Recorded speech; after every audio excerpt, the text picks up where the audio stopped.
Hello, fourth graders. Welcome to math. Today is Unit 7, Lesson 8, and we're going to relate fractions and decimals now. Today is the first day working with decimals, and our introduction is really going to deal with money. And so you will need, you'll get a little practice today, and a lot of it is going to be us talking through the first few pages in the lesson in your workbook together and explaining some of the pictures. So you'll need your pencil. You might need scratch paper today. 4 pages in your math journal starting on 361, but like I said, really you're only responsible for about 8 problems at the end of this. And there's a coin website that is linked to your slides that I'll show you that you might want to use too, if it will help you look at money and be able to use it with your mouse and move it around. And so some of you will like that. I know some of you need to manipulate things in order to learn them more clearly. So we're going to really focus today in the tenths and the hundredths. So our first two place values to the right of our decimal place. And so if you turn to page 361, you'll see tenths and hundredths. Pennies and dimes can help you understand tenths and hundredths. Discuss what you see. And so we have $1 is going to make our whole today. And so the whole is 100 pennies. Well, if you look below at number 1, there are 100 pennies on this whole rectangle representing $1 or one whole. Each column is going to be a dime, and so we know what 1 dime is worth 10 pennies. And then this whole rectangle, like I said, is our whole. That's our dollar. Okay? And so 1 penny, we would say, is 1/100th of a whole, of $1 in this case, right? And so our place value that I just showed you, here's our hundredths place. And if we only have 1 penny, we need a 0 in our tenths, a 0 in our tenths, and a 1 in our hundredths place. So we say that as 1/100th. Well, we also know that 10/100ths is 10 of 100 equal parts, right? So if I have 10 pennies, I have 10/100ths, or that's the same as 1/10. If I have this whole column here, I have one of my 10 columns shaded in, okay? So 10/100ths we know is equal to 1/10. Well, as decimals, we write that as 1/10, 1 in the tenths place, or 10/100ths with the 0 ending in the hundredths place. If I have 2 of those columns shaded in like I do in number 2, I know a dime is 1/10, right? It takes 10 dimes to get to a whole dollar. Well, if I combine 2 of them, right, that's like now having 20 pennies or 20 cents, or 2 dimes is 1/10 plus 1/10. It gets us to 2/10. And here's how we write that as decimals. We have a 2 in our tenths place to represent our 2 columns that we have filled in, 2/10.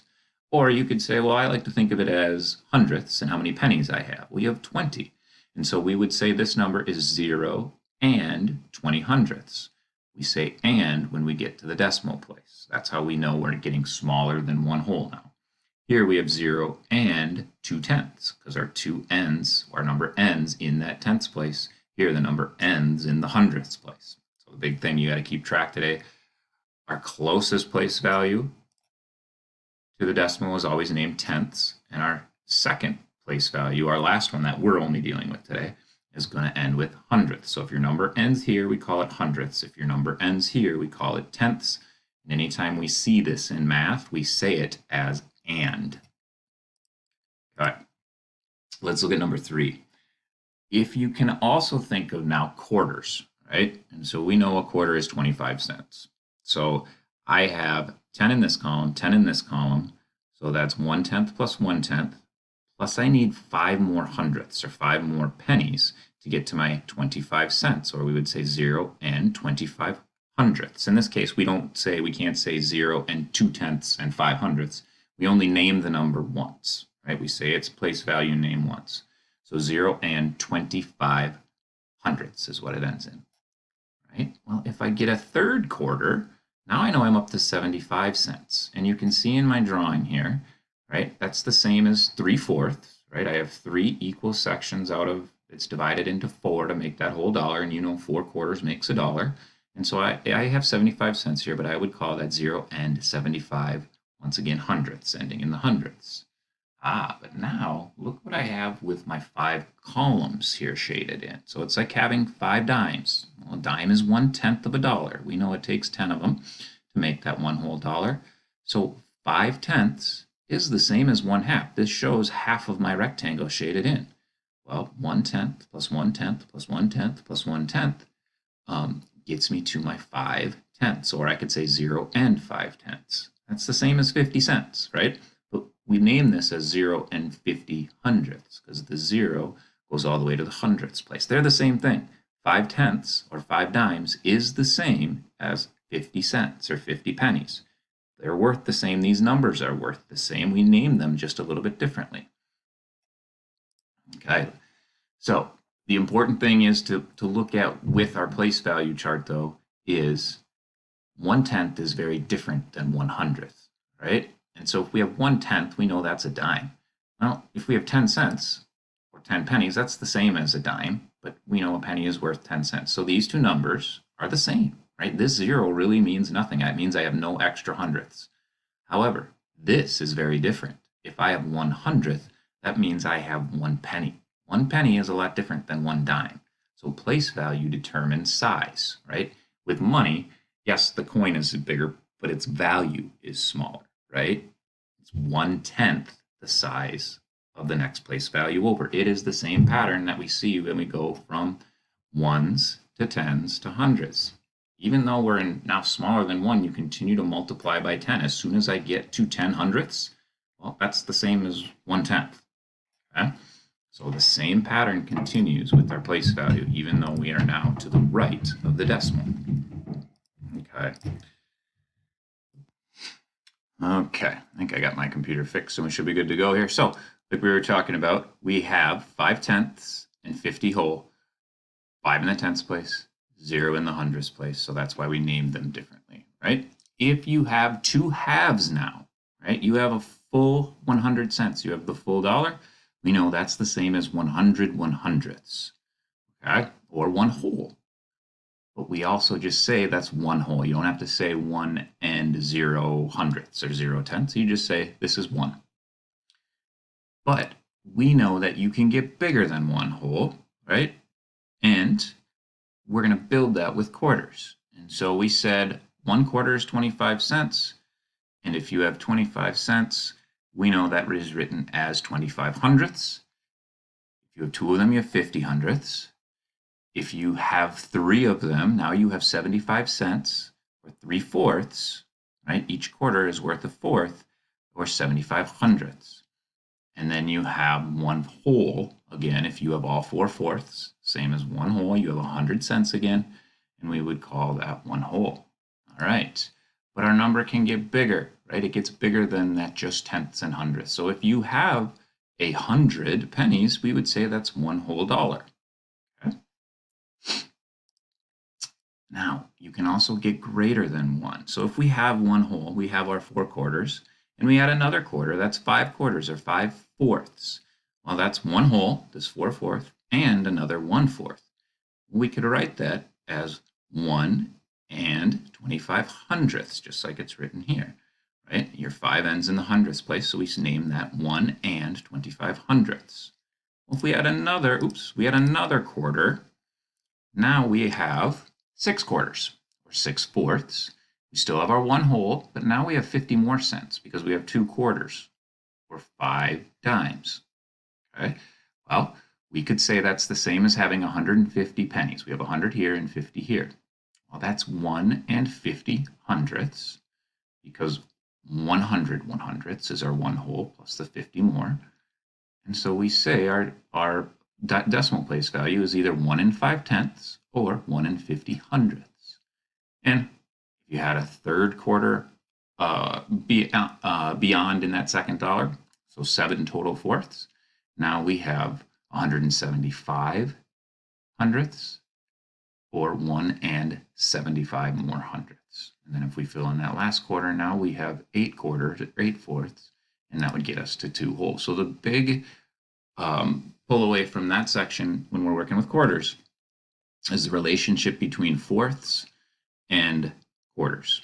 Okay, so 25 cents or 25 hundredths ends in that hundredths place is 1/4 or 1/4.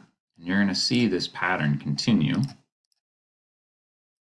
Okay, I apologize if this video is a little choppy. My computer keeps freezing up, but I think I'm back now. So the pattern that you're seeing between quarters and fourths.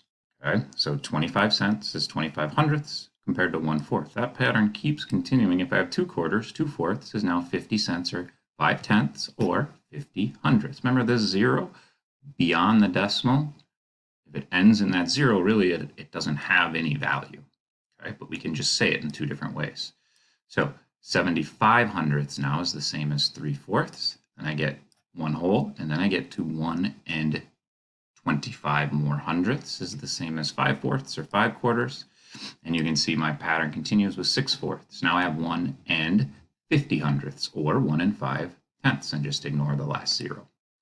1 and 75 hundredths for 7/4. And you know, if you were to get another one, you'd be up to 2 whole. And then it goes beyond 2 as well. 2 and 1/4 is 2 and 25 hundredths, right? The pattern could continue on depending on how you add quarters. Okay, now it's time for you to do a little work. This is the only page you have in your workbook today, really, that is you're responsible to work on.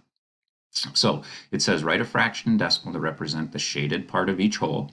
And so you have 3 full columns shaded here. What's the fraction and decimal, right? There are multiple right answers for this. And then if you have 1, 2, 3, 4, 5 columns shaded, what's that going to be worth as a fraction and a decimal? And then you're going to do the shading. So you have, remember, 0 and 75, it ends in hundredths. How would you show that in this picture? And how would you show 9 tenths? Be careful with that. I'm not going to give you a hint on that.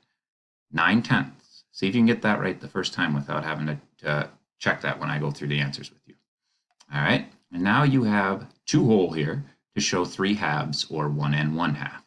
Try and show that.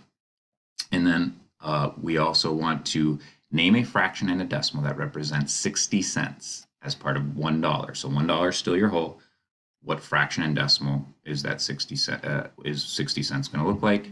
Draw a diagram, draw that picture, figure out a way. You don't necessarily have to do it with little pennies and things, but how could you figure that out? See what you can do. Okay. Now let's go ahead and go through the answers. And we have 15 30 hundredths, okay, or 3 tenths. You could have written that as 30 hundredths or 3 tenths. Okay, same thing with 16. We have 50 pennies shaded in, so that could be 50 hundredths, 50 out of 100, or 5 tenths, or maybe you wrote 1/2. And that any 3 of those are correct. And then you have 50 cents or 50 hundredths or 5 tenths. And then for the next 2, you should have shaded in, and it says this is possible. You could have different, as long as you have 75 pennies shaded in, that's fine. And your fraction, so you could have written 75 hundredths like this, or maybe you wrote it as a fraction, 75 hundredths, or maybe you wrote 3/4, right? Because that's the same as your 3/4. And then 9 tenths. Did you shade in just 9 pennies? Because that would be 9 hundredths, right? A penny is 1/100th of a dollar. You wanted 1/10, so you wanted 9 of your columns shaded in. And so that could be 9 tenths or 90 hundredths. Or you could have written that as a fraction as well.